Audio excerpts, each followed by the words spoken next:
and I'm black, y'all. And I'm blacker than black, and I'm black, y'all. And I'm black, y'all. And I'm black, y'all. And I'm blacker than black, and I'm black, y'all. I'm blickety black, blacker than black, black. I'm blacker than black, yo. Because I'm black and I'm back.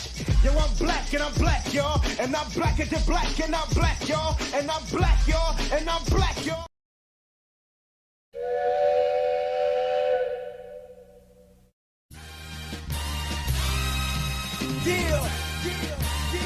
It's St. Louis. Welcome to the A-Train Show. And now here's your host, the A-Train, Arlington Lane. Yeah, true chatter. Yeah, I think it's time for more true chatter. Born every day, 100 new fake rappers. Welcome to this edition of the A-Train Show, the A-Train Arlington Lane. Coming up on the program, try to get in as much as we can. Everything is new again. Got a new month we're in, and I'll talk about everything as much as I can over the past month. And got some new stuff coming up for October. Definitely in the world of wrestling. We'll talk about that. We'll talk about a viral moment that's been going on this past week for a St. Louis area music star who got some love from some national stars, just crashing out on her set. We'll talk a little bit about that and a bit more. So never get into the sports talk. Anything you want to talk about, the floor is yours. Just hop on and enjoy the ride for this edition of the A-Train Show. We're going to step aside for just a moment, and we'll go ahead and create some chaos right after this. This is the A-Train Show.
show, the A Train, Arlington Lane. I said we had a lot to talk about and a little time to do it. Hey, thanks to everybody that supports the A Train show, Gateway Sports, Outlaw Sports Talk. Hey, make sure, folks, that you go and check out Outlaw Sports Talk right now. You can go right now on Facebook and follow the show. Spurge is doing his first show on Monday, October 6th at 6 p.m. So make sure you get a chance to jump on the page and join him there on Monday for his very first new show, Outlaw Sports Talk. Only he knows what he gonna talk about. And so you get an opportunity to check that out this upcoming Monday, October 6th. All right. Let's get into it. So much has been going on. It's been out of control. I mean, it's been leading me saying something. What the hell's going on out here? Seriously, I'm just trying to figure that out, and I can't understand it, man, for the life of me. But golly, where to even begin? You know what? I'm going to go over. Now, a lot of people, I said online to different outlets, said, hey, no politics, but I want to show a little bit. I want to show a little bit of something it's political on the sports side. And what I mean by that is, yeah, I'm being contradictory. It's my show. I can do what I want. I want to show you a clip from Nafisa Collier's statement that she made after the game. I'm going to kind of touch a bit on this and discuss it just a little bit. I don't want to go do a deep dive on it, but just want to just touch a little bit, just a little bit on it, because it was actually pretty damning to hear all of the things that was said in this statement. And I don't know how to even take that.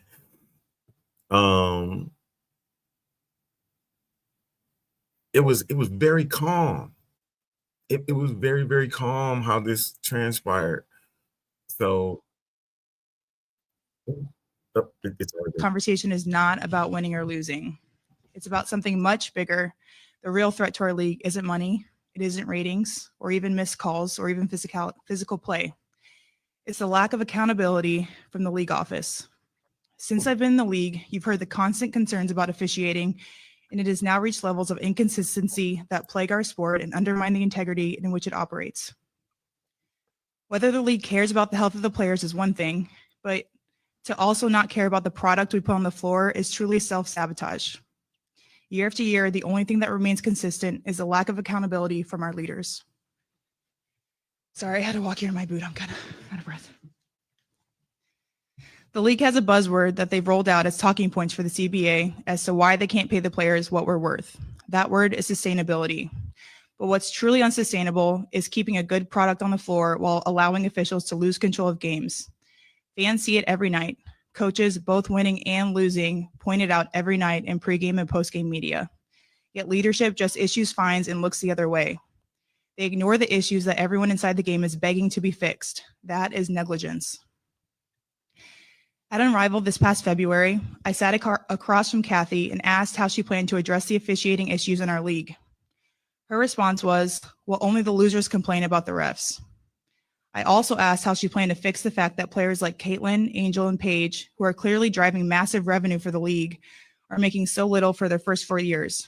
Her response was, Caitlin should be grateful she makes $16 million off the court, because without the platform that the WNBA gives her, she wouldn't make anything.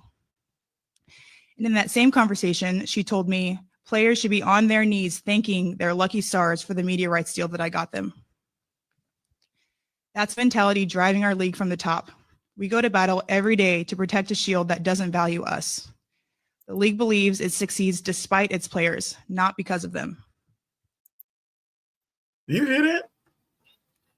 Now, I don't think I've ever heard a commissioner. And mind you, we in October now.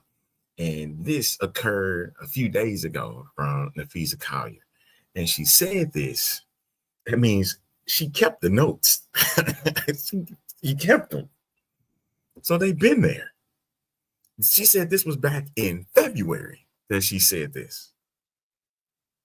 This is Cathy Engelbert, the WNBA commissioner. Didn't say her. But yeah, she did say her by name. She did say her by name. And stated, basically, I don't give a damn about you. What the hell's going on out here?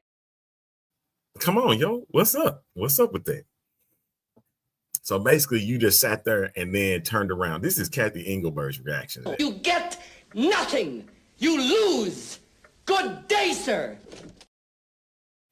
Am I lying? Am I lying?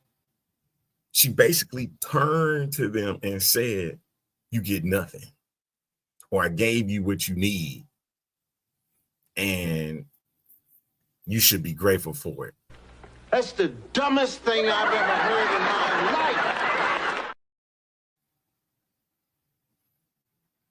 Everything is going to be new again. And at this point, and I heard Stephen A. Smith, who I have a love-hate for, because he'll say some of the most off-the-wall stuff, but then he'll have valid points with other things. And he's doing that because that's what his paycheck is giving him the opportunity to do.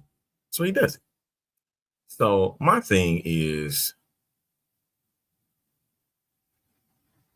he said that Cathy Engelbert needs to resign. I agree with him. And if you do not care about the league, I don't give a damn if you did work for Deloitte for over 30 years.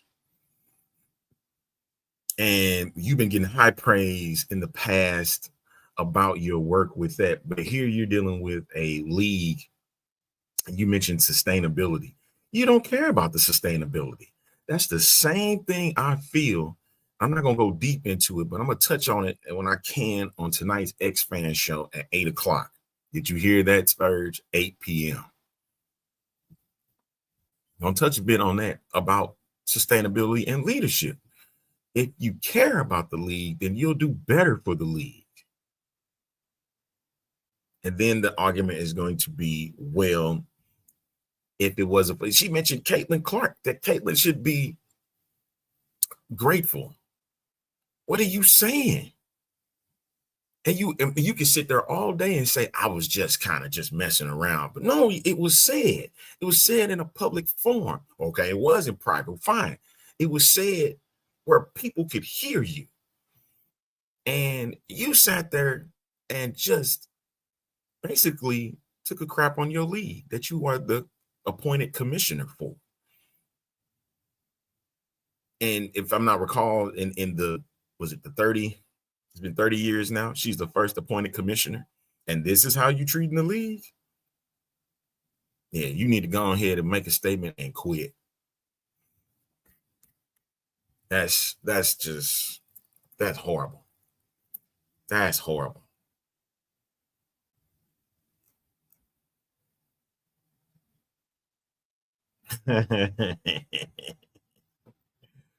Woo! And the league wants her gone because of that. Do you blame her? I know it's going to sound even more crazy, but tomorrow for the WNBA finals, the players that are participating, and I know it's going to sound crazy, should not participate in the finals until Cathy Engelbert announces that she's resigning as commissioner of the league, because it's going to get bad. The more and more that she's there, I don't care if she does it on the clinching game and announces her resignation then, or if she feels like she just want to put herself in the fire, then go for it. But the players should the player should actually protest and not participate until she's resigned. Because if that's the leadership that you're going to get from that, why even bother? Why even bother the league? That's the same thing I feel like with the UFL. The UFL is in a bad place because, and what's crazy, they in similar comparisons when it comes to marketing the league, when it comes to the main thing is the fans. The fans has always been the mark when it comes to sports leagues, professional sports leagues. It's about the fans. In the NFL, you notice they don't give a damn about the fans, but yet they keep doing things that keep bringing fans in. Marketing. They don't give a damn. If you say, oh, if they don't care too much, then why? Because you keep throwing your money and paying tickets for it. Merchandise, all of that. They keep putting it out there. That's what WNBA leagues like the UFL gonna have to do.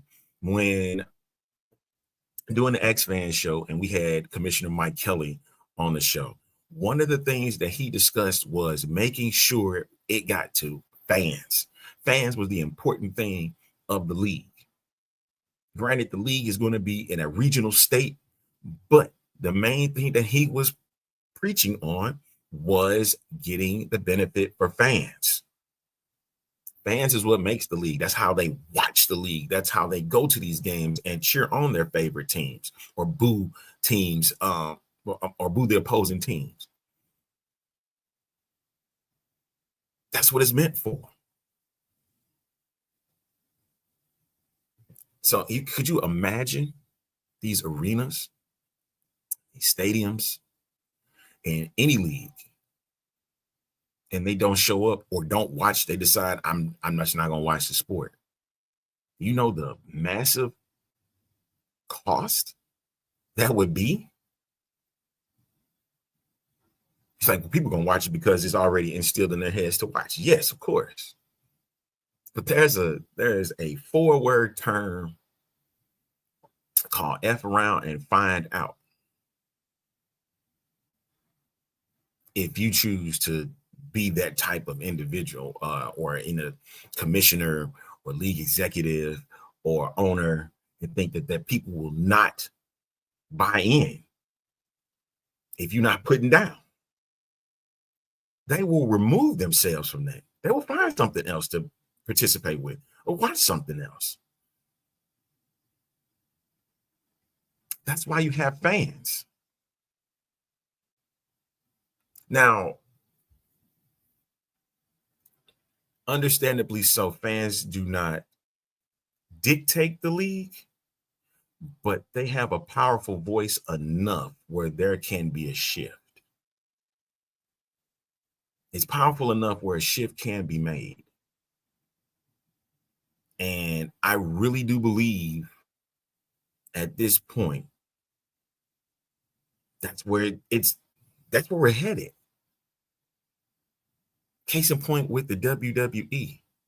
He sat there and bludgeoned fans for money, especially when it comes to WrestleMania coming up next year back in Vegas, where the priciest ticket was looking at like $8,000. I get it. It's a moment that you will want to be there. I get that with the Super Bowl.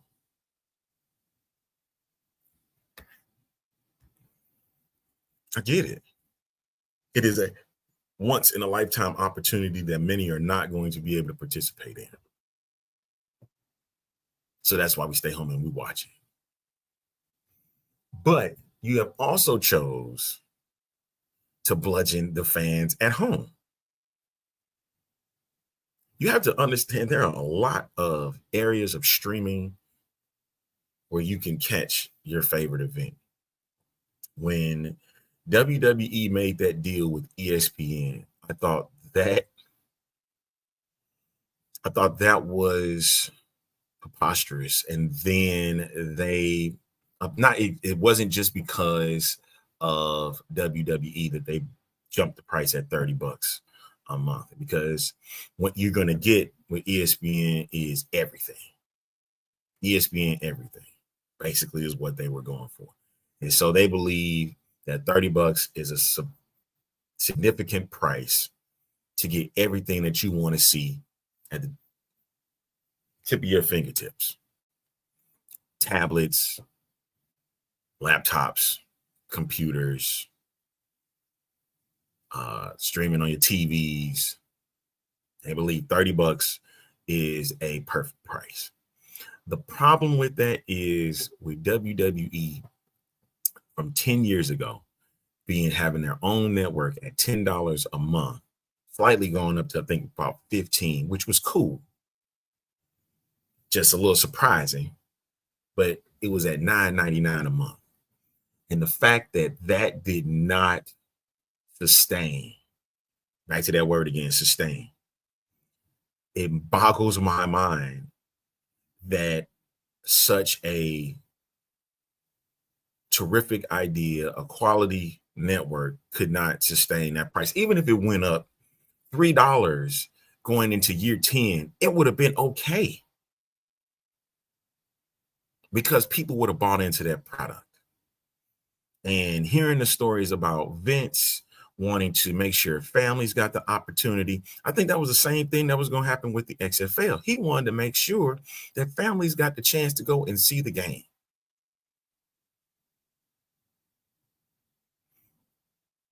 And that's the one thing that doesn't get cared about.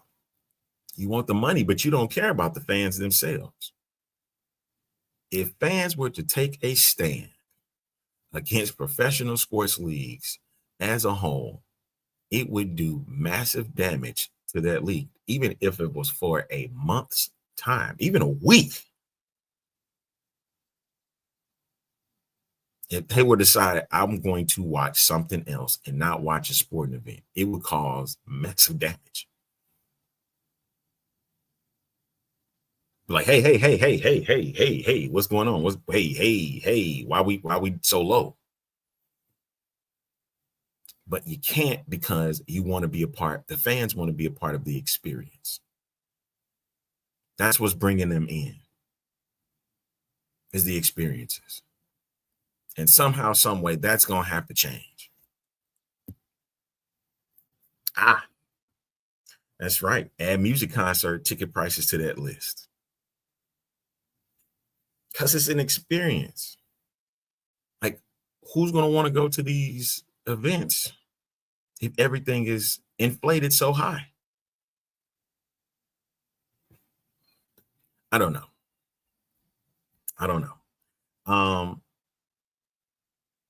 Man, I did not want to really jump into it like that, but hey, it just, that came to my attention like that, and I'm like, it had to be discussed, and it's all about us. Another story on this ride of the A-Train show that I just happened to catch was, moving over and wrestling a bit. Former WWE star Ahmed Johnson had suffered broken ribs in a car crash with a drunk driver. And he announced that he's okay. This is from Cage Side Seats. He announced, I think it was on his Instagram, that he was fine and that the Lord was with him along the way. And I hate hearing that. You know, you hear horror stories so much about former wrestlers and either accidents, or when it comes with drugs, or even where someone gets harmed. You hear all those horror stories. And shout out to the We Coming For You podcast. I think they had Ahmed Johnson on their show not too long ago. And I think they touched a bit about his time in WWE, and also the fact that Vince was scared at the time to have a Black American champion. what kind of revolt were you going to get? I think if they would have looked at Ron Simmons when he won the WCW championship, it was well received. At least at the event, it was.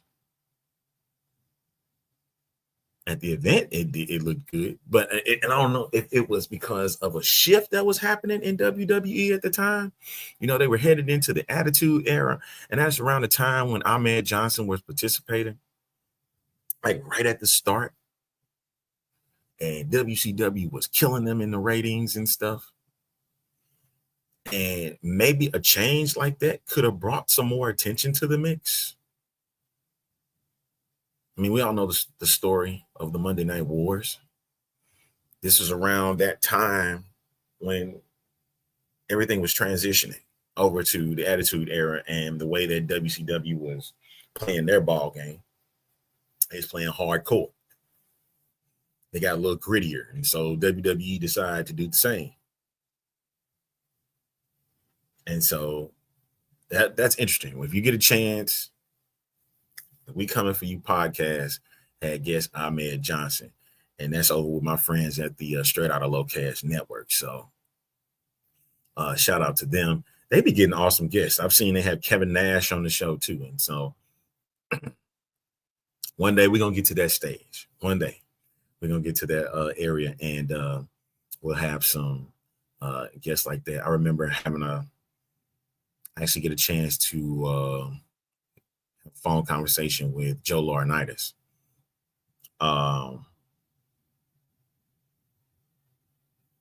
Animal.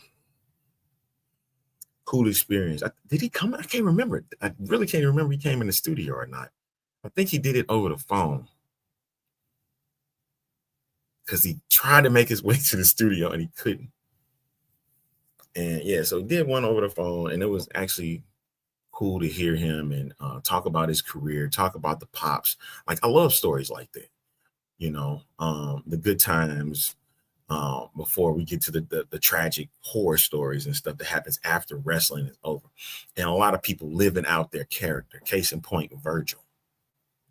Seen a video the other day playing out his time in some promotion, and he had a match where he was up against the KKK. They didn't say it, but they came out in hoods with the eyes cut out of the sheets. And I'm sitting back looking at this, and I'm like, ain't no way he agreed to this. And if he did agree to it, he was living like his character was when he was with Ted DiBiase. I'd do anything for a price.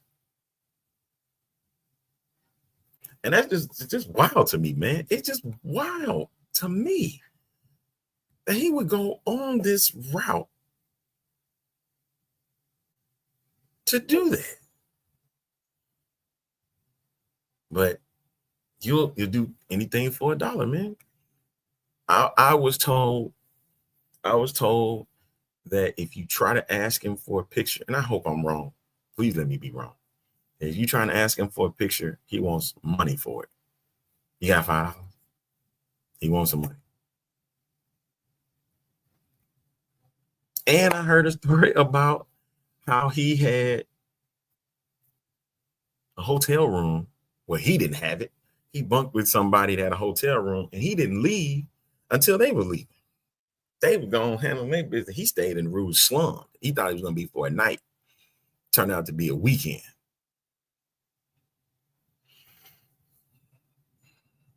Do whatever he can, right? You got to hustle the way that he can do it, right? Hustle everybody for $1. I'm telling you, that you're living out your gimmicks. It's crazy.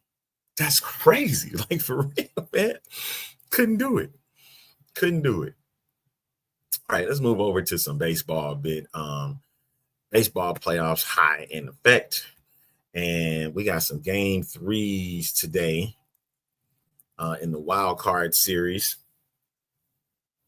with the Tigers and Guardians, Padres, Cubs, and the ever popular Red Sox and Yankees. Dodgers have already advanced to the division series after knocking off the Reds last night. Once an NL Central team gone, hopefully we'll see another. We got 3. There was 3 NL Central teams that made the playoffs. So that should be a good thing for the division. But for Cardinal fans, of course not. A lot of people are very pissed off in St. Louis that Shane Bloom, the new president of baseball operations, has chosen to keep Oliver Marmol as manager going into the 2026 season. And my thing is, you gotta give him 1 year under this new regime. You gotta give him 1 year. I believe in second chances. I understand that this group right now is not the best group, and they dealt with a lot of injury, and they dealt with having a lot of young players. So basically it was like a AAA team playing at the major league level. At some point, this was going to have to happen. And yes, the last 5 years or so has been, we can go further back than that. Let's go back 10 years. 10 seasons in St. Louis has been very mediocre. That you just want to slide by. It's getting crazy in St. Louis that Red October has now been moved to Philadelphia. They believe in Red October. That used to be St. Louis's theme, and now that has been stolen from them because Philly consistently is making the playoffs, and the Cardinals don't even know how to get past 4th place. So that's that on that. Shout out to the Astros for the long run that they had in making the playoffs, and they missed by a game or 2. It was a fantastic run. You went and got Carlos Correa to come back, but them injuries is something about the city of Houston, Texas, and injuries, and they keep piling up. And it's making things worse. That's why I'm like, you're going to have to put Kevin Durant in bubble wrap. You're going to have to put CJ Stroud in bubble wrap because they can't seem to stay healthy. Rockets lost Fred VanVleet for the season due to a torn ACL. And come on, man. And the injuries have mounted up for the Houston Texans, and they're trying to get back again to the playoffs as a consistent basis because that team was already high on the mark for not just the AFC North, but to being contenders to playing at least in the AFC Championship game.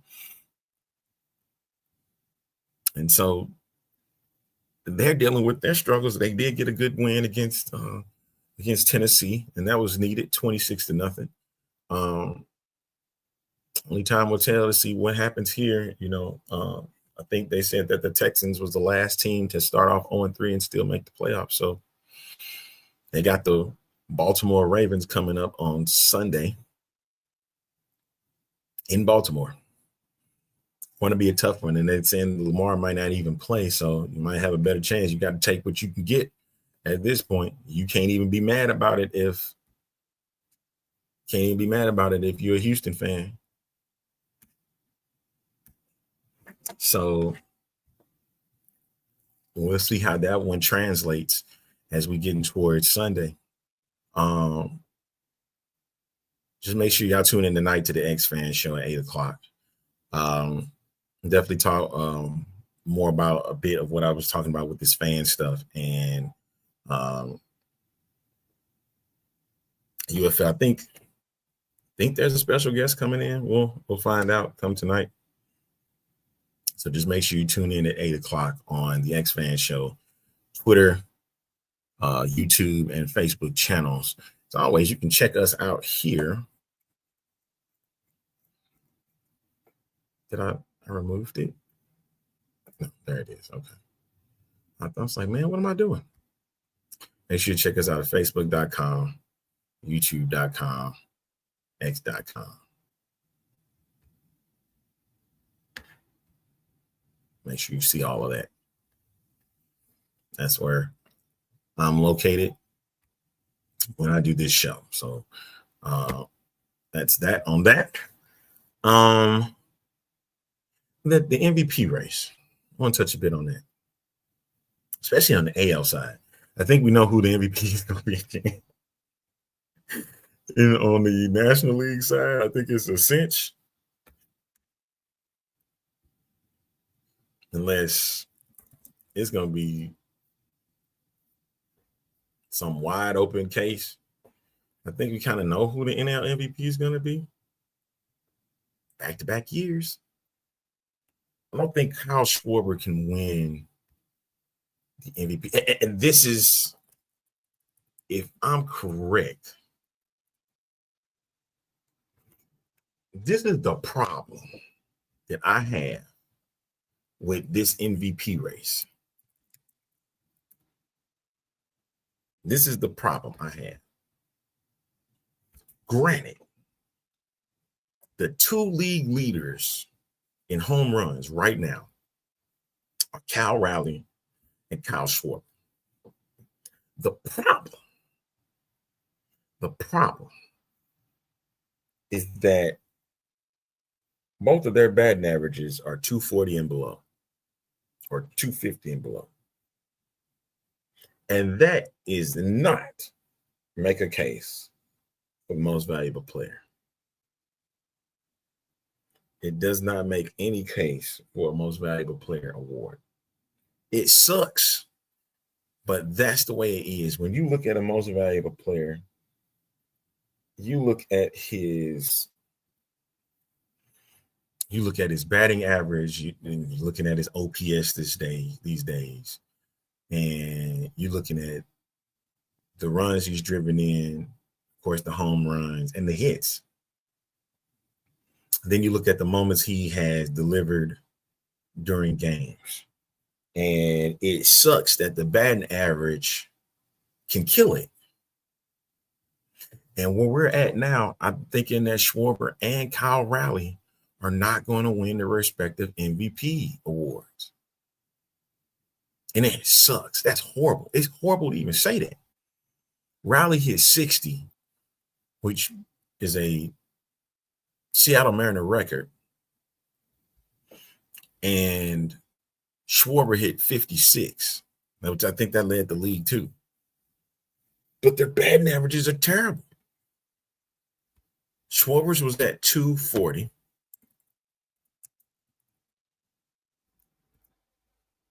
And Kyle's at 247. So you mean to tell me that's acceptable to win an MVP where you got Aaron Judge, who has an 80 plus point batting average difference? Like he would see the ball, hit the ball this season.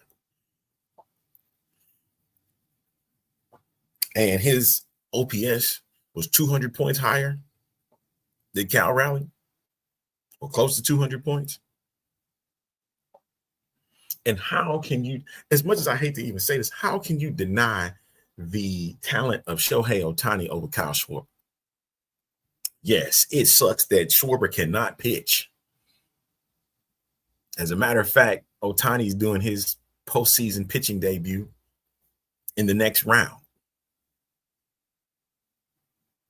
I kid you not, it sucks. It sucks. Because I think the MVP in the National League, once again, is Shohei Ohtani. No question. You take him out of the lineup, do you really think the Dodgers go someplace? Yeah, they still might. Because they still got studs behind them. They got all – the Dodgers bought a lot of MVP candidates on that squad. They have a lot of MVP candidates. It's unprecedented.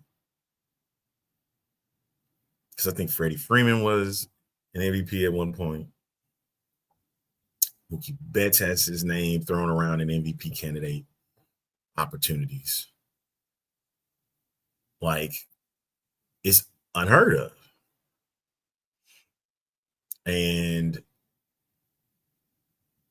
I think I kind of got myself out of where if you did it with Schwarber. Remember, you got Bryce Harper back there, but Bryce Harper has also dealt with injuries a lot in his career. And so that came, but when he's on, he's completely on. And so that has been the main thing for that Philly team so far, and the successes that they've had. And they've reached the World Series back in 2022. So they're madly trying to get back. And I low-key feel bad for the New York Mets. Listen, you went out and got Juan Soto. Pete Alonso is one of the testing free agency now. That's why I asked Cardinal fans. I said, what did you think? Would you want Pete Alonso to join the Cardinals? And that vote was like, no, absolutely not. Leave him be. I said, interesting. Is that all based around what happened between him and Stubby Clem some years ago? Is that what that's about? Come on, man. You're trying to win pennants again. You're trying to know what that feeling is like to get back into the World Series. Because there need to be some more Red Octobers in St. Louis. And of course, that's the goal. And they gave John Mosey like a send-off. I just want to know. I want to be a fly on the wall to see what those real reactions really were. Because the people that sat there and they faked it till they made it. That's my story, and I'm sticking to that. They faked it till they made it, man. Till they got him out of there, and the last game was over with the Cubs. It's like, goodbye. Season's over. You leave too. Don't let the door hit you where the good Lord can split you.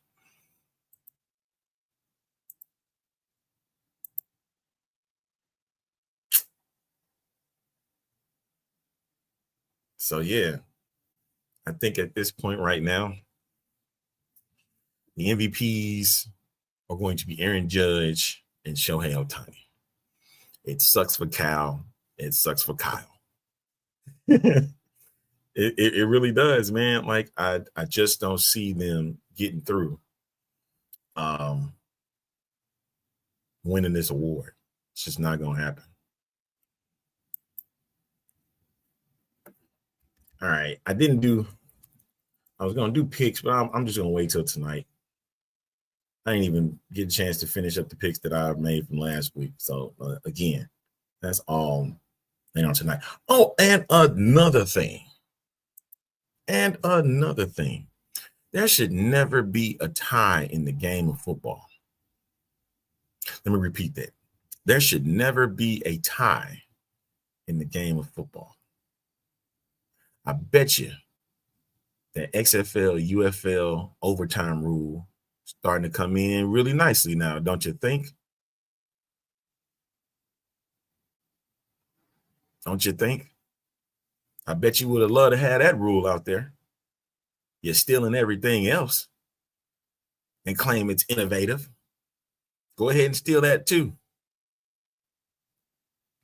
Do a best of 3. Better make it stop.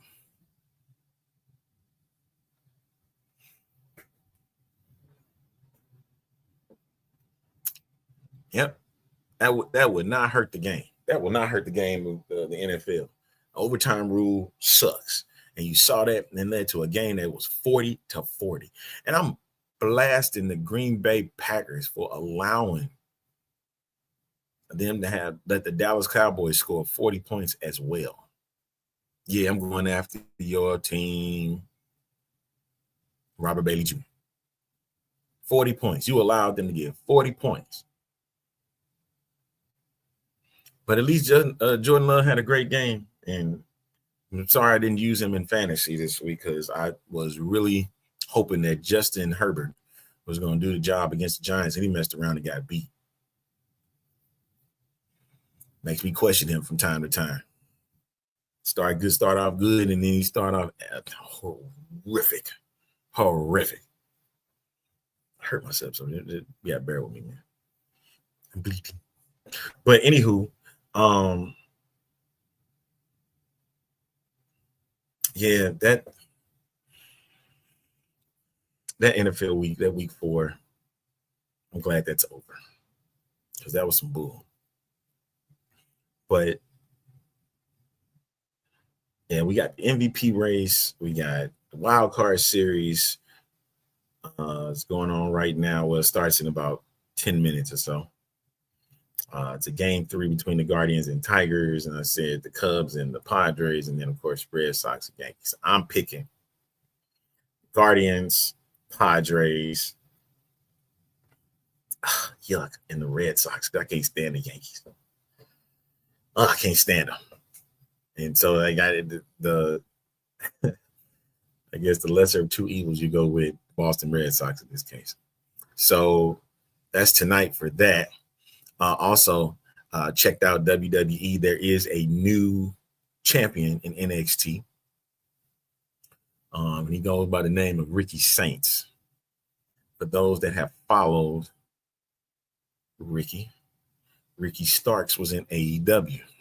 And at one point, he was the FTW champion. And I think he even tried to go after the AEW championship and never held that. But in a match against Obafemi at NXT No Mercy, he pulled it off. And now I think that, I don't know what they're doing with this TNA. I think it's called Showdown that they're coming up with, where NXT and TNA are going at it back and forth. I mean, it's a cool concept because they are,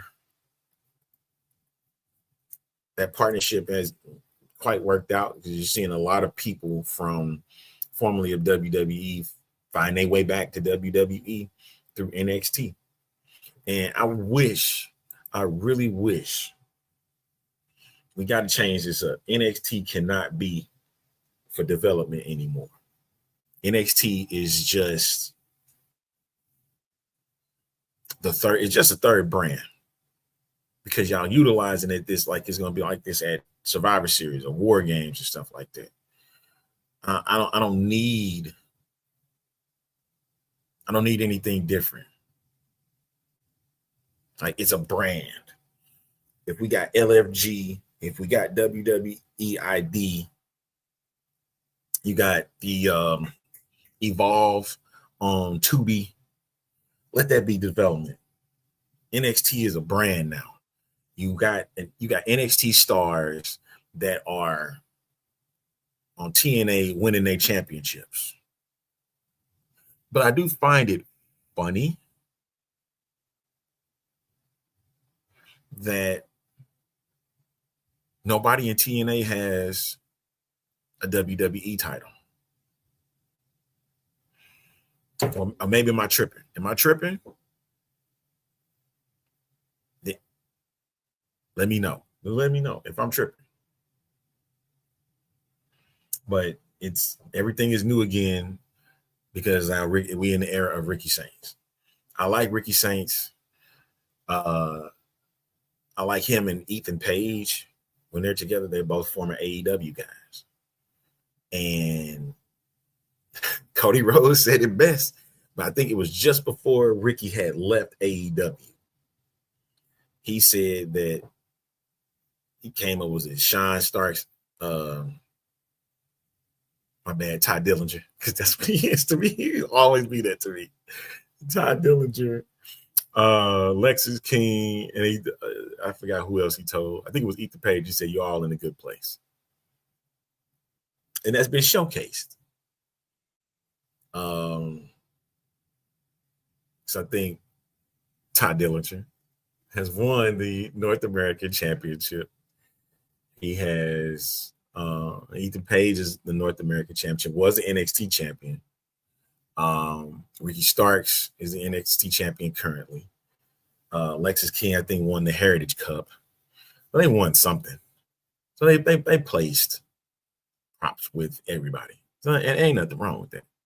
And it's propped them up. So it's good for their careers. So much kudos to Shawn Michaels and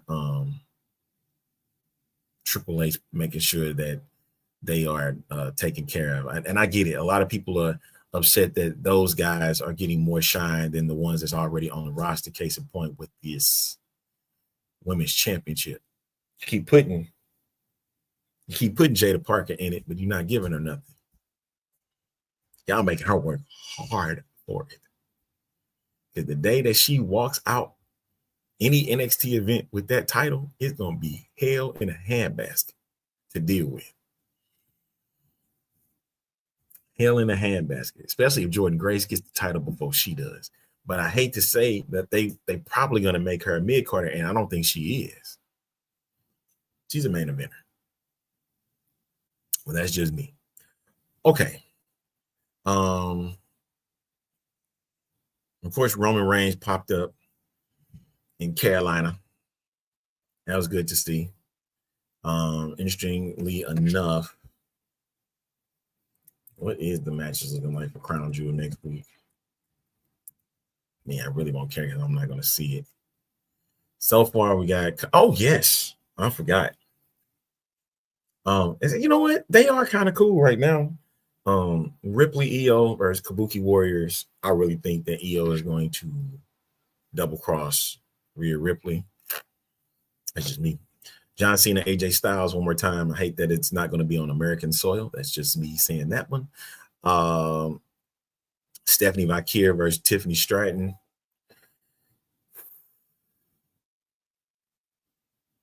If you know what's good for you, you make sure Stephanie Vakir is the Crown Jewel champ. You know what's good for you. Make sure that. And, of course, Seth Rollins versus Cody Rhodes. And the promos that they've cut have been pretty good on one another.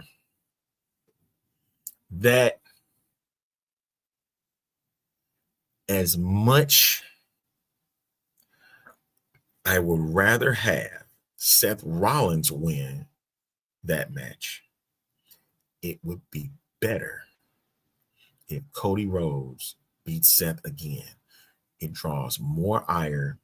It drives Seth even more crazier than he is now, because he will never believe he can beat Seth Rollins in a match. And now, mind you, everything I'm telling you is storyline based.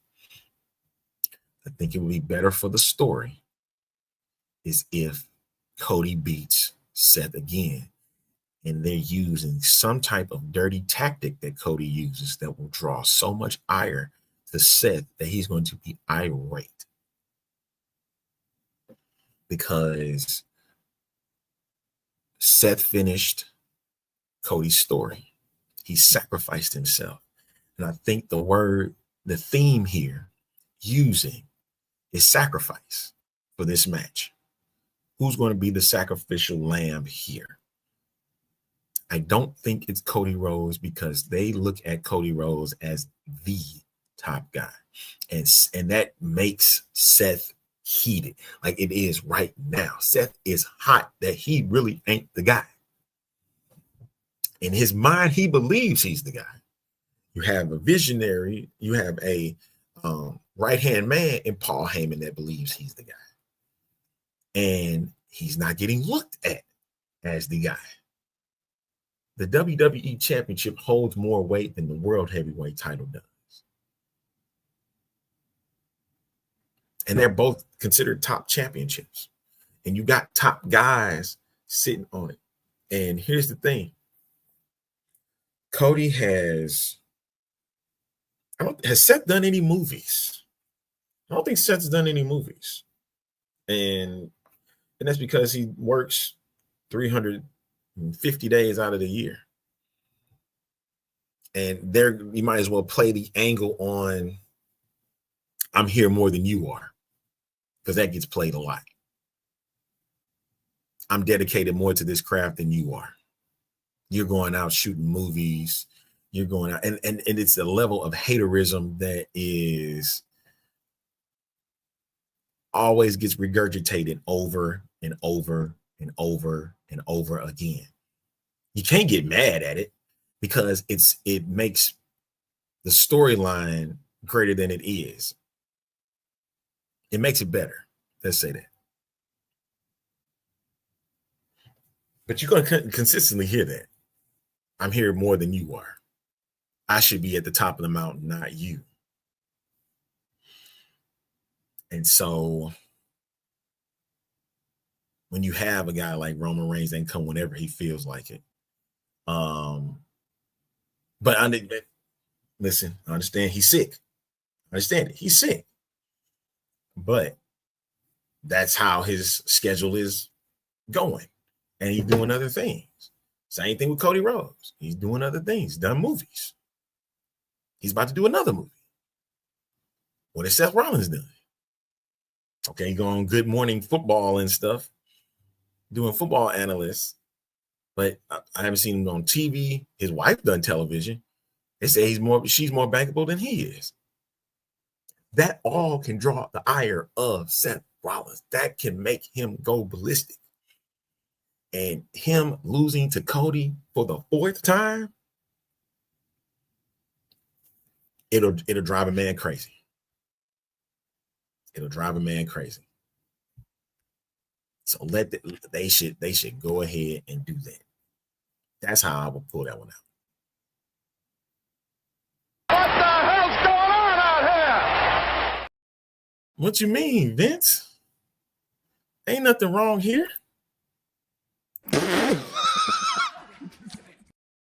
All it would do is just, the CM Punk chants. Just lead to more chaos, man.